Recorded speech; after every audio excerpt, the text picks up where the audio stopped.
Buenas a todos, bienvenidos de nuevo a mi canal de YouTube. Yo soy Claudia y en el día de hoy os traigo el wrap-up de los meses de julio y agosto.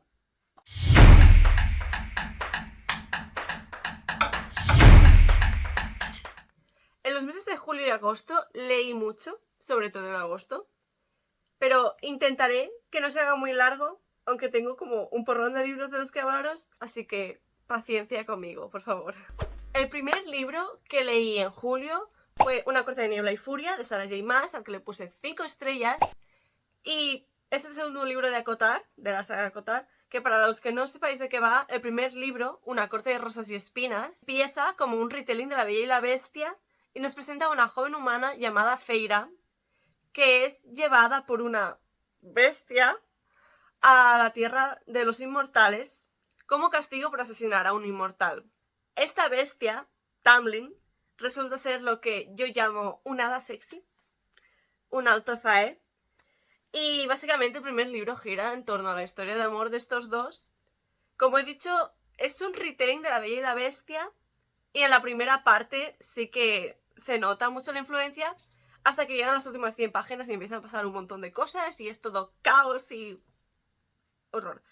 Pero, para resumir, sin hacer spoilers, Feyre enfrenta ciertas adversidades, se enfrenta a una villana, que no la voy a mencionar porque realmente no es importante para este segundo libro, y básicamente la pobre muchacha acaba sufriendo mucho y queda con un trauma terrible, que es como empezamos el segundo libro, Una corte de niebla y furia. Ahora bien, teniendo esto en cuenta, creo que Una corte de niebla y furia, este segundo libro, se basa mucho en lo que sucede al final y por tanto no puedo contaros demasiado, pero creo que es el mejor libro de los 3 que me he leído. Esto se debe en gran parte a cómo la autora construye y a veces destruye las diferentes relaciones entre los personajes. Creo que este es uno de los únicos libros en los que múltiples personajes recorren un arco satisfactorio, de principio a fin. Es decir, empiezan en un sitio y acaban en uno totalmente diferente, y todo lo que hay en medio tiene sentido. Es decir, es un arco comprensible y completo, y aunque parezca una tontería, no suele suceder en muchos libros. Así que aprecio mucho a Sarah J. Maas por esto, y sobre todo por lo que hizo con Feyre, porque como he dicho, acaba el primer libro con muchos traumas, y empieza este segundo libro directamente de lleno en los traumas de Feyre. Nos mete directamente en su cabeza y en todo lo que está pensando y el caos que hay ahí dentro en ese momento. Y me parece que está muy bien. No es muy típico porque normalmente la figura del héroe es así como invencible e inalcanzable y nunca se tiene en cuenta que lo que hacen los héroes pues también les pasa factura. Pero en este caso Feyre está muy humanizada. El libro tiene mucho en cuenta la profundidad del trauma de Feyre y su salud mental.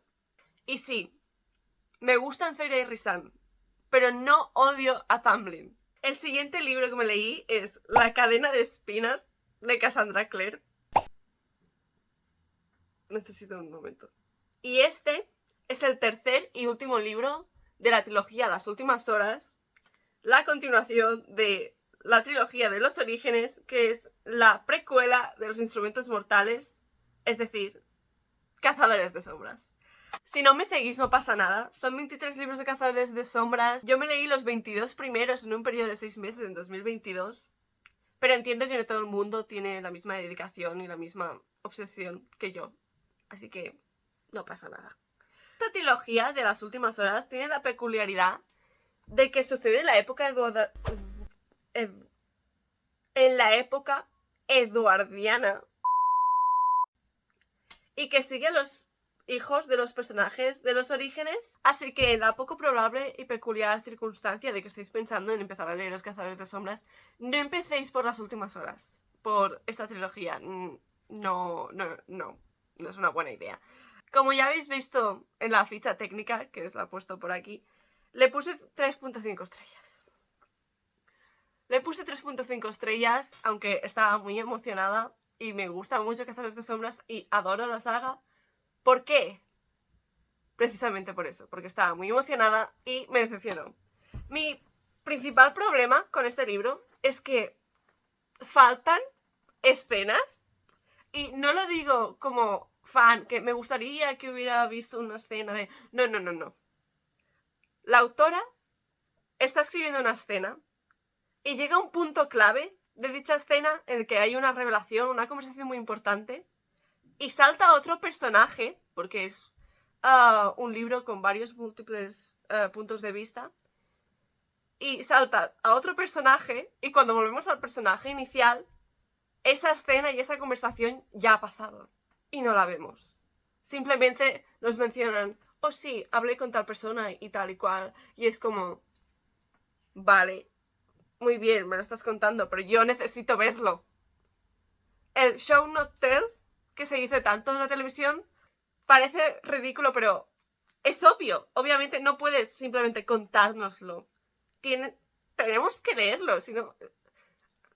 Dejémoslo estar. Eso me ha rayado muchísimo, La novela está bien, realmente. La he disfrutado mucho. Como final de trilogía, está en un punto medio extraño porque ya sabemos lo que pasó antes, sabemos lo que pasa después.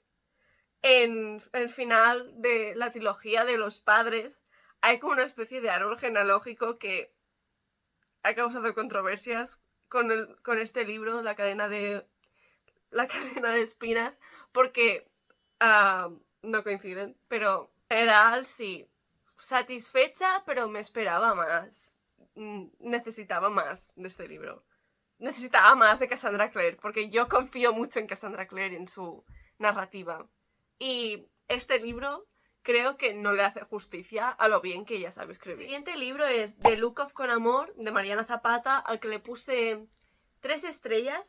Y este me lo leí en lectura conjunta con una de mis mejores amigas. Y creo que la experiencia en sí ha hecho que valore mucho más la novela que si me lo hubiera leído por mí misma, porque primero leía a un ritmo moderado y por tanto pude como procesar más lo que leía, que a veces me pasa que leo muy rápido y sobre todo lo suelo hacer con sagas que me las leo del tirón y se me juntan los sucesos, no sé qué pasa en qué libro y qué pasa en el segundo libro, por ejemplo, en el primero o en el segundo, lo junto, pero en este caso es un libro muy cortito, solo es uno, pero sí que he como saboreado la lectura y también he tenido la oportunidad de comentar los capítulos a medida que me los iba leyendo con mi amiga y pues ella y yo teníamos a veces opiniones contrarias y creo que eso me ha ayudado mucho como a valorar el libro más objetivamente porque cosas que ella comentaba a mí no se me habían ocurrido y luego he dicho, pues mira, sí, quizá tengas razón.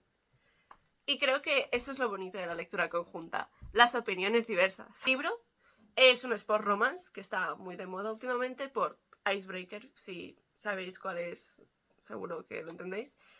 Y además es un Rivals to Lovers en teoría. Y digo en teoría porque mi mayor problema con el libro es que, aunque sea vendido como un romance, no hay mucho romance. No. No es que no simplemente no haya el Rivals to Lovers, es que no hay el Lovers. El romance no... Aparece, sí, pero hacia el final. Y eso es algo que en cualquier otro libro no me hubiera molestado, que la relación se desarrollara más hacia el final, pero lo que pasa es que este final no es realmente un final. Es decir, hay un epílogo, sí, ¿sabéis? Los epílogos esos que son todo happy flowers y todos están felices. Pues tiene uno de esos epílogos. Y justo antes de llegar al epílogo es cuando empieza a desarrollarse el romance. Y parece que llegan a un punto que, oh, ahora van a estar juntos. Y el siguiente capítulo es el epílogo. Básicamente falta todo un cacho de la novela. Es decir, en el tercer acto parece como que falta un trozo. Porque pasan todo lo que pasan, que la primera parte además se hace muy lenta. Los 3 primeros capítulos son larguísimos, pero larguísimos. Los estaba leyendo con el ebook y cuando fui a comprobar la longitud de los primeros capítulos, eran como 40 páginas y los últimos capítulos habían algunos que eran de 2 páginas. Es decir, realmente se nota que es como que faltara una parte al final. Y eso me ha rayado mucho. Porque creo que la novela tenía mucho potencial. Se trata de patinaje artístico, que he dicho que es un sport romance, pero no he dicho qué deporte era. Y la protagonista, Jasmine, lleva muchos años patinando, pero no le está yendo muy bien. Y como su rival, su mayor rival, que es Iván Lukov, por eso de Lukov con amor, le hace una oferta. Y claro, se odian, porque se odian. Se conocen de toda la vida, pero se odian. Y es más como un rivals to friends. Es decir, se empiezan rivales, pero acaban construyendo una amistad que es muy bonita. Y creo que todo esto no es spoiler, porque realmente ya se ve los tropes. Una vez que sabes los tropes que tienen, ya entiendes que eso va a pasar. Y no es un spoiler, que a veces me han dicho, oh, pero me nos estás diciendo que se van a hacer amigos, entonces eso es un spoiler, ¿no? Y yo, no realmente. Pero sí, creo que pues su relación está muy bien construida hasta que llega la parte del romance y entonces parece como que se choquen con una pared. Porque es como que, bueno, yo realmente no veo qué pasa a partir de aquí, así que no puedo opinar sobre el romance. Pero sí, como novela, que también tiene mucho en cuenta la salud mental de la protagonista, de Jasmine, que como he dicho en el caso de Feira y Acotar, es algo que en las protagonistas, bueno, en novelas que se basan en la vida real es más común, pero igualmente no suele verse mucho, así que lo aprecio un montón. Y hablando ya de Feira, el siguiente libro es el tercero de Acotar, Una corte de alas y ruinas, de Sarah J. Maas. A este le puse 4 estrellas. ¿Por qué le puse 4 estrellas? Creo que voy a resumir un poco todas las notas que tengo aquí y decir que como trilogía de fantasía hay obviamente una batalla final porque además se ha ido desarrollando una guerra así como a trocitos en los 2 últimos libros, sobre todo en el segundo, aunque se ha visto muy poco. Y por tanto, en este tercer libro se ha visto mucho más, que ya os voy a hablar, es algo de lo que os voy a hablar ahora, pero como trilogía de fantasía, el final se supone que es como la gran batalla y es todo. Y la conclusión creo que no es lo suficientemente dramática. Es decir, no pasan cosas suficientemente terribles. Yo quiero drama. ¿Dónde está mi muerte? ¿No hay muerte? Bueno, sí hay muerte, pero no impacta tanto como yo me esperaría que impactara un final de una trilogía que me ha gustado tanto como esta, en general, y que creo que tenía tanto potencial para tener un final impactante. Y sí, soy consciente de que hay más libros, pero los libros no se centran en Feira y Rhysand, ni en Tamlin, ni en los protagonistas, bueno, estos son los 2 protagonistas principales realmente, sino que se centran en una de las hermanas de Feira, Nesta y Cassian, que primero como pareja no me interesan, y segundo que, pues, yo creo que la historia general ya ha tenido una buena conclusión, así que no sé qué pasa en los siguientes libros. He oído cosas porque obviamente Acotar es tan famoso que no puedes haber pasado por el internet y por Bookstagram sin meterte algún spoiler. Yo me comí unos cuantos antes de empezar, o sea, ya venía un poco informada, pero sí, no me interesa leerme los siguientes libros y por tanto este es como el último libro de Acotar que me voy a leer. Y como final, como último libro, me esperaba algo más impactante. Ahora bien, lo que he dicho de que la guerra se desarrolla básicamente toda en este libro hace que la narrativa sea un poco convulsa, es decir, pasan muchas cosas en un periodo de tiempo muy corto. Es decir, en un capítulo hay como una situación. En el siguiente capítulo se embarcan para solucionar esta situación. En el siguiente la resuelven y en el próximo ya empieza otra situación igual de importante, igual de urgente. Y es como problema, solución. Y todo uno detrás de lo otro. Es decir, un poco de tiempo para respirar, por favor. Porque hacia el final, sobre todo el final, está muy denso. Que no es un problema que en el final de un libro haya mucha acción, porque es lo que sucede. El argumento va creciendo hasta que llegas al punto máximo de tensión y entonces es como ¡fum! Pero sí, en este caso a veces se hacía complicado incluso seguir el hilo y por eso me ha costado un poco, me ha trintillado al final. Además de por el hecho de que pues no me ha impactado tanto como debería haberme impactado. Empezamos ya con las lecturas de agosto y el primer libro que me leí fue The Sun and the Star, de Rick Riordan y Marco Shiro, al que le puse, creo, 3.5 estrellas. Este libro forma parte de la saga literaria de Percy Jackson. Concretamente se sitúa después de las pruebas de Apolo y sigue a nuestra pareja de semidioses favoritos, Nico D'Angelo y Will Solangelo.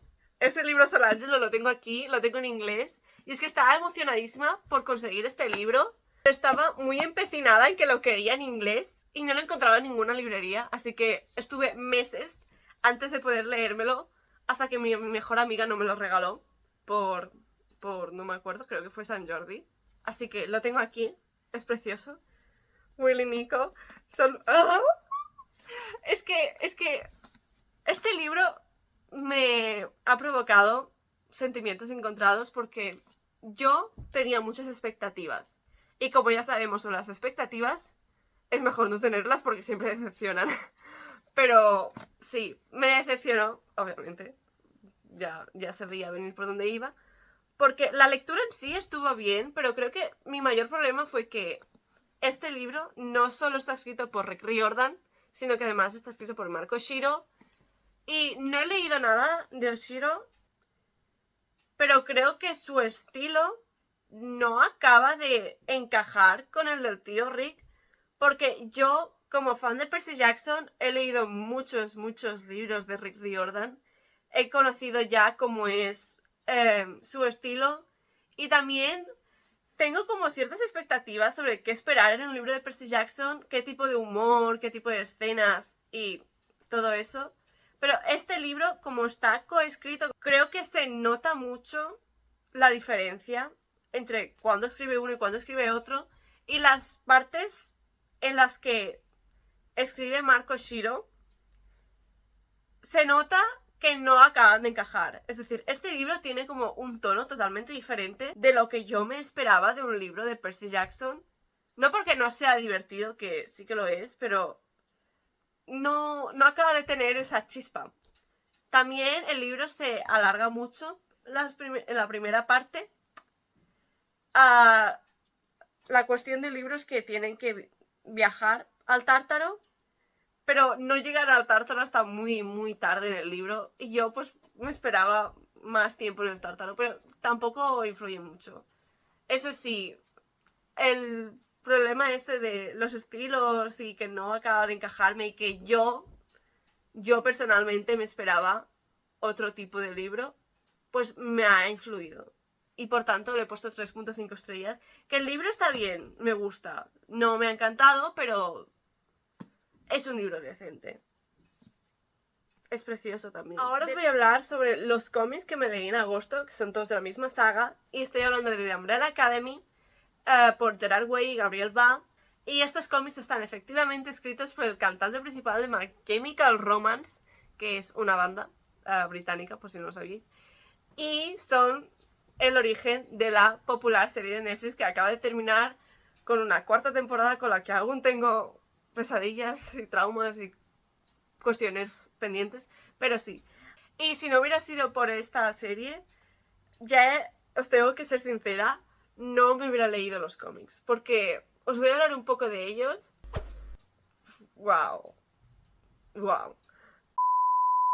En el primer volumen, Suite Apocalíptica, que no me acuerdo cuántas estrellas le puse, poquitas, creo que 2.5. El volumen, Suite Apocalíptica, se nos presenta a 7 niños extraordinarios, nacidos todos el mismo día, a la misma hora, de madres que no estaban embarazadas al inicio del día. Lo cual es espeluznante si lo piensas bien. Y estos niños son adoptados por el billonario B con B, Sir Reginald Hargreaves, que les pone números en vez de nombres y los convierte en una academia de superhéroes. Premio al padre del año. El argumento es un poco como X-Men, pero con huérfanos con daddy issues. Así que si queréis una referencia de cómo son los cómics, tenéis eso. Como he dicho, al primer volumen le di 2.5 estrellas porque sí que tiene ideas muy interesantes, pero está ejecutado de una manera un poco así cuestionable. El argumento principal no puedo deciros cuál es, porque básicamente es lo único que sucede en el libro. Es decir, se desarrolla el argumento así. Nada más iniciar, nos presentan los personajes. Ocurre una cosa, se desarrolla el argumento y de seguida ya estamos al final. Y es como, ¿qué? ¿Eh? Pero sí, es un cómic un poco extraño. El mundo en sí, en el que está situado este cómic, es un poco extraño. Así que, si no os gustan las cosas raras y no os gusta que os apresuren mucho una historia, es decir, que os presenten el conflicto al inicio y de seguida ya os resuelvan el conflicto, quizá no es para vosotros. He de decir que no creo que estos cómics sean para mucha gente, pero bueno.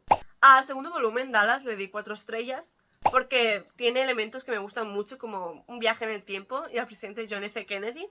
Además que nos presenta a nuestros asesinos a sueldo favoritos, Hazel y Chacha, que seguramente si habéis visto la serie ya sepáis quiénes son. Son del segundo volumen, así que no tiene nada que ver lo que hacen con lo que pasa en la serie, lo cual es positivo, porque están como una cabra y no tiene sentido nada de lo que dicen. Pero sí, también hay una revelación en este segundo volumen que me impactó mucho porque no tenía ni idea de que esto era una cosa y me da mucha pena que no lo utilizaran para la serie porque podría haber dado mucho jugo, material de salseo. Al tercer volumen, Hotel Oblivion, le di 3 estrellas porque no sabía lo que estaba pasando en ningún momento. Parecía que habían 4 tramas diferentes y cuando llega al punto en el que parece que estás entendiendo alguna o que porque empiezan a convergir en un punto, cuando empiezan a convergir las tramas se termina el cómic y es como, ¿vale? No me has dado ninguna resolución. En los otros 2 al menos había resolución, en este no la hay. Así que básicamente me he leído como 100 páginas de locuras y cosas sin sentido que no llegan a ningún punto. Pero sí. Umbrella Academy también me leí The Magic Magician, que es como una introducción a The Umbrella Academy. Realmente se tiene que leer antes del primer volumen, pero yo no sabía que existía, pero sí. Le puse 4 estrellas porque como introducción está bien, no hay mucha trama. Y hay personajes que luego en la historia principal no están. Así que eso también está bien. También me leí una historia corta que es Hazel y Chacha aman la Navidad. Le puse... ¿Cuánto le puse? 2 estrellas. Y básicamente le puse 2 estrellas porque no es una gran historia. Hazel y Chacha son divertidos, ¿vale? Pero nada de lo que dicen tiene sentido. Ni siquiera entre ellos. Es decir, parece que estén teniendo 2 conversaciones diferentes todo el tiempo. Así que, sí, es un libro un poco estúpido. También me leí unas historias secundarias de The Umbrella Academy. La que me leí es You Look Like Death. Le puse 4 estrellas. Y sigue a Klaus en su aventura por Hollywood. Le puse 4 estrellas porque Klaus es mi personaje favorito. Y es bastante divertida la historia. Pasan cosas un poco ridículas. Klaus en los cómics es un poco ridículo. Si veis que la luz es diferente, es porque he tenido que ir a clase desde que he grabado la primera parte del vídeo, así que es una hora completamente diferente, para que lo tengáis en cuenta. Por eso la iluminación ha cambiado. Los siguientes libros de los que os voy a hablar son la trilogía de Asesinato para principiantes de Holly Jackson. Al primer libro del mismo nombre le puse 5 estrellas y en este nos presentan a una joven estudiante llamada Pipa que decide investigar el asesinato de una chica de su pueblo llamada Andy Bell que ocurrió 5 años antes. El asesinato se cerró y se creyó que se había encontrado al culpable, que era el novio de Andy, Sal Sain. Perdón si he masacrado el nombre, lo siento mucho. Pero Pipa está convencida de que Sal no fue el asesino y además no se llegó a encontrar nunca el cadáver de Andy. Y he de decir que es lo primero que leo de Holly Jackson.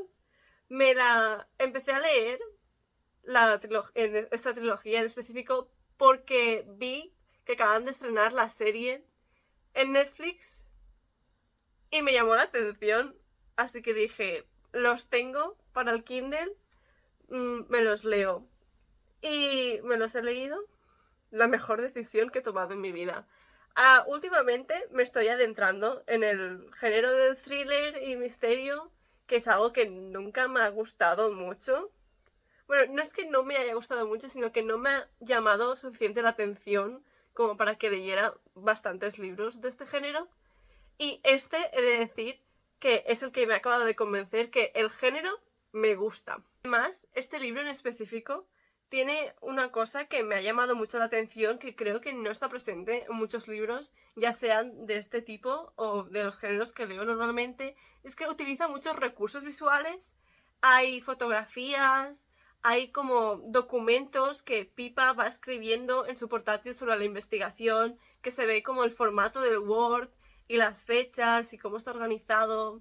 Hay mapas, creo que el mapa, no sé, hay mapas ya en este libro. En el segundo sale nada más al inicio del libro el mapa del pueblo, pero en este también se nos muestra un mapa con los recorridos que hacen sospechosos y las víctimas y todo eso. Y es muy, muy interesante. Te sumerge un montón en la narrativa y en el caso. Y he de decir que lo que más me ha gustado de Asesinato para Principiantes, más que la propia protagonista, que es Pipa, es Andy Bell, la chica a la que asesinaron. Y es que la autora crea una historia. O sea, crea como una fijación en Pipa por Andy tan grande que el propio lector no puede evitar obsesionarse con Andy también. Cuando llegué hacia el final, ya es que ni le estaba prestando atención a Pipa. Es decir, sí, yo básicamente estaba como recorriendo el mismo camino que Pipa porque estaba muy, muy, muy intrigada y muy, muy molesta por saber qué le había pasado a Andy de verdad y quién era el culpable. Si Sal realmente era el asesino o si era alguien más. En este primer libro no tenía ni idea de quién era el culpable, no tenía sospechosos. Bueno, sí, tenía muchos sospechosos, pero Holly Jackson hacía unos giros de golpe que me descolocaba toda la lista de sospechosos. Y ya en los dos siguientes libros me acostumbré más a su estilo de escritura y a cómo planteaban los casos y la historia. Y sí que ya veía más pistas y las cosas más claras. Pero en este primer libro creo que el motivo por el cual lo he disfrutado tanto es porque como no tenía ni idea de cómo era la autora, de cómo escribía y de qué estaba maquinando por ahí detrás, no tenía con seguridad un sospechoso y un final claro. El final realmente me sorprendió. El segundo libro, Desaparición para expertos, otro 5 estrellas, porque realmente Holly Jackson es una genia. Y es que en este caso Pipa se encuentra en una carrera contrarreloj para encontrar a un amigo suyo que ha desaparecido y nada más esa ansiedad de saber que hay una cuenta atrás, porque los casos de desaparición tienen como un límite de tiempo en el que es más probable encontrar a la persona desaparecida con vida y a medida que vas viendo bajar las horas te vas poniendo más nervioso y creo que es un recurso que, como ella ha dicho, Holly Jackson, la autora, utiliza muy bien los recursos. Pues este recurso, el de la tensión a medida que van pasando las horas, nada más con los títulos, solo los títulos con las horas, ya te ponen de los nervios y te ponen los pelos de punta. También utiliza los recursos esos que he dicho, fotos y mapas, que en este segundo libro creo que pone aún incluso más recursos visuales que en el primero. Sé que pone más mapas, eso seguro. Como es un segundo libro, sí que hay ciertas cosas que no puedo deciros porque, aunque es un caso independiente, está muy ligado al caso de Andy Bell, que es el primer libro, y es que al final todos los caminos vuelven a Andy. Y esa es una de las cosas que más me ha gustado de leer esta trilogía, porque incluso en el tercer libro todos los caminos vuelven a Andy Bell. Andy Bell es el verdadero corazón de la trilogía de Asesinato para Principiantes. Pipa es un personaje principal muy carismático. Sí que es verdad que tiene una personalidad un poco intensa. Se obsesiona mucho la chica, pobrecita, no puede evitarlo. Y después del primer libro sí que le pasa un poco de factura todas las cosas por las que pasó, y en este libro ya empieza a verse más. Es sobre todo en el tercer libro que empezamos a introducirnos en sus traumas y sus cosas. Pero Pipa como personaje está muy bien trabajada, creo que es como un tema recurrente de este vídeo, porque ya es el tercer personaje del que hablo sobre los traumas y el arco de personaje y todo eso. Pero sí, Desaparición para expertos, 5 estrellas, porque el final también, madre mía. Al tercer libro, Venganza para víctimas, le puse 4.5 estrellas, porque sigue un formato un poco diferente a comparación con los otros 2 libros anteriores, y es que empieza con la misma fórmula que utiliza la autora en los otros libros. Pipa consigue un caso. En esta ocasión la novela está muy centrada en Pipa y en su psique y en sus traumas y en sus follones, pero está muy obsesionada con conseguir un caso que la ayude como a... no sé cómo decirlo, pero como olvidar o superar las cosas que pasaron al final del segundo libro, que no me parece la mejor estrategia, pero Pipa es así, es intensa, va directa por lo que quiere, y si ella quiere un caso para olvidarse de sus traumas, lo consigue. Y consigue el caso no porque ella lo busque, sino porque el caso le llega a ella, que es lo que pasa siempre. Y dije, vale, vamos por buen camino, esto me lo conozco. Y llega un punto en que a la primera parte del libro estoy segurísima de quién es el sospechoso y digo, vale, creo que ya he interiorizado mucho la escritura de Holly Jackson porque me lo veo venir, estoy segura de que es esta persona. Además, digo, parece un poco obvio incluso. Para ser Holly Jackson parece un poco obvio, pero no me lo cuestiono y sigo leyendo y llego a la mitad del libro y veo que estamos llegando a algo que yo habría pensado que era el desenlace, pero aún falta la mitad del libro y digo, vale, si la autora hace esto en este momento, ¿qué va a pasar después? ¿Qué va a haber después? Y lo hace, pasa ese momento de tensión que tú te esperas que pase al final del libro, y es aquí cuando la autora introduce el giro inesperado. Y menudo giro. El giro en sí, bueno, no sé si sería el giro en sí. La primera parte del giro no me acaba de molestar. Yo creo que tiene sentido, pero la segunda parte, en el momento en que Pipa decide lo que ha de hacer con lo que ha pasado, no me convence. Porque, ¿por qué Pipa toma esa decisión? Me parece un poco fuera de personaje, como un poco ridículo. Casi parece como que Holly Jackson, la autora, está como forzándola a ir en esa dirección, como no me parece natural. Y entonces ya a partir de aquí, cuando Pipa decide lo que decide y se desarrolla esta segunda trama, creo que esta segunda trama está muy bien desarrollada, pero la trama en sí no me acaba de convencer. Así que por eso no podía ponerle 5 estrellas, porque realmente quería ponerle 5 estrellas. Porque sobre todo al final estaba que agonizaba. No podía más con mi vida. Y estaba leyendo y leyendo y yo, por favor, no más, no más de este sufrimiento, porque es que no puedo. Pero sí, que un libro te haga sufrir no siempre es sinónimo de que sea bueno.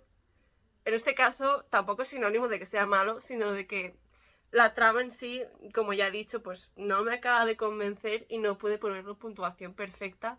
Pero por lo demás, yo creo que el libro está bastante bien. Bueno, más que bastante bien. La primera parte, muy intensa también. Y la segunda parte es una locura. Pero el final sí que también me hubiera gustado ver un poquito más.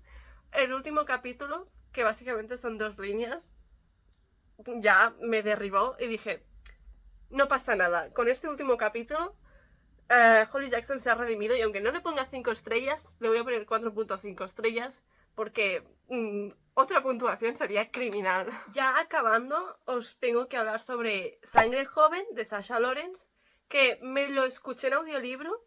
Sigue a Katy Taylor, que son como 2 jóvenes vampiras de la nueva generación que básicamente nacieron biológicamente siendo vampiras, y es que en este mundo hay como una enfermedad de la sangre que hace que los vampiros no puedan alimentarse de humanos y que no puedan convertir a más vampiros. Así que se ven obligados a reproducirse y con con este virus y la obligación a tener bebés, pues nace como una nueva generación de vampiros totalmente diferente, que son los sangre joven, por eso el título. Y Kat es una de esas sangre joven. Lo que pasa es que su madre pues la tiene aislada del mundo vampírico y viven por su cuenta entre humanos. Pero un día Kat recibe la oferta para ir a estudiar a la Academia Harcourt, que es como una academia de estas privadas de élite, pero para vampiros, para sangre joven. Y Kat no tiene dinero, porque son pobres, pero recibe una misteriosa donación de un benefactor que le permite ir a la academia. Allí se encuentra con Taylor, que había sido como su mejor amiga años atrás, pero pasó algo que hizo que Kat y su madre tuvieran que irse, y al parecer ese algo fue culpa de Taylor, y pues Kat está muy enfadada con Taylor.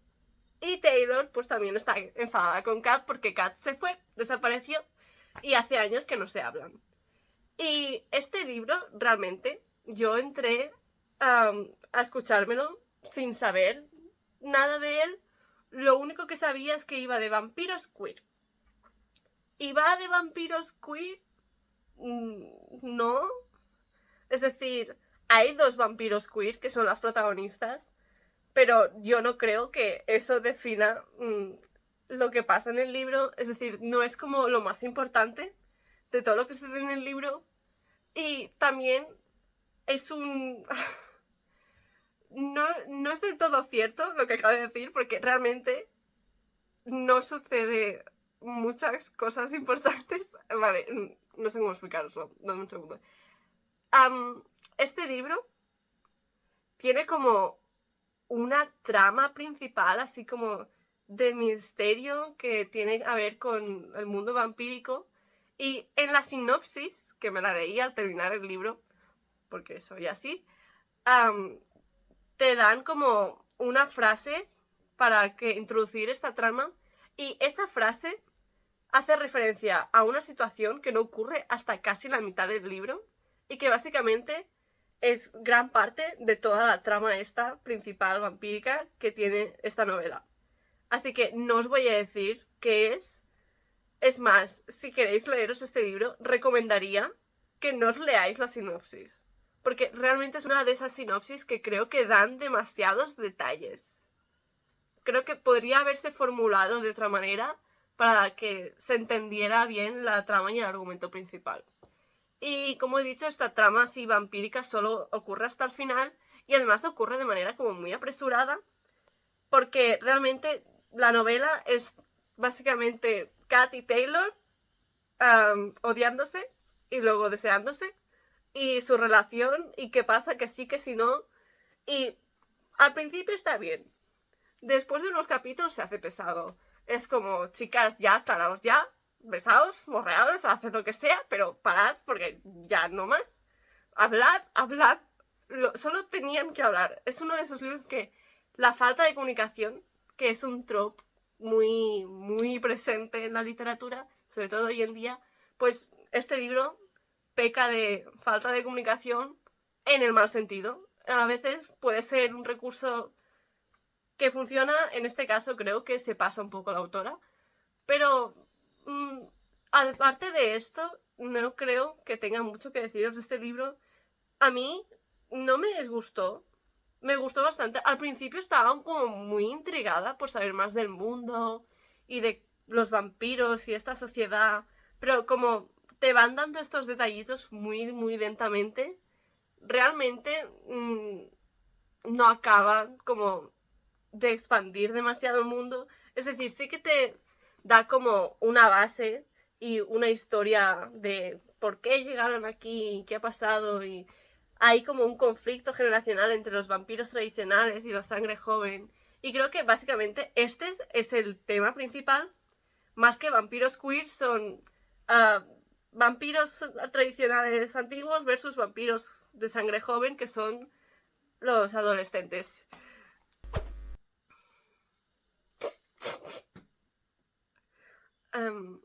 Me he quedado en blanco un momento.